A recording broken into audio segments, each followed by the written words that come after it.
What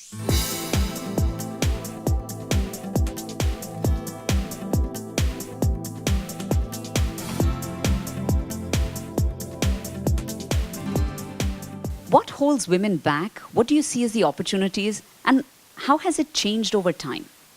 Right? So as you look at your own career and the role of women. It's a complicated question, right? Because there's that within us which holds us back, and that's on a very deep and personal level, and that can be professionally, or it can be just in your personal life. And in terms of what's changed, the number of women coming in is certainly greater. You know, universities tend to graduate a lot more women in tech now.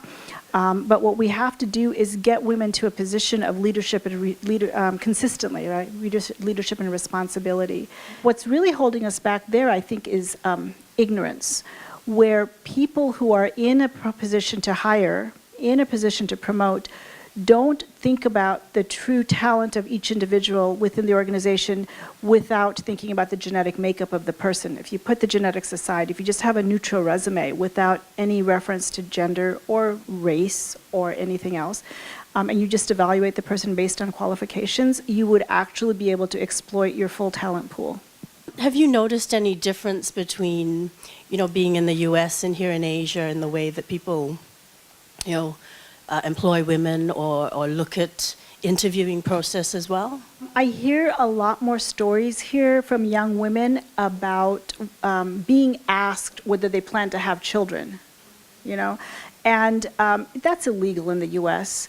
And it's also nobody's business, because if you think about it, all the guys out here, have you ever been asked how many children you have, and has anybody ever said, wow, you're a dad and you have a career, congratulations?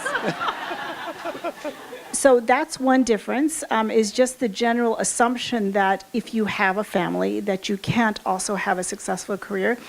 And the other thing I find, just in Asian culture in general, is an expectation of deference, which means you don't contradict, you don't get up there, you don't put yourself out there in front of people in positions of authority in particular. And I find that the young ladies tend to adhere to that much more than the guys do. And that's another place where you have to sort of step outside your cultural bounds and not let yourself be held back. So I was on a project for a French company, and what was interesting, what struck me was our French colleague actually said that if this were France, I would never be in the role, because you would never have a woman leading a project of this nature. And it was quite interesting because here I was, Asian, and the CIO was Asian, and we never even thought of that.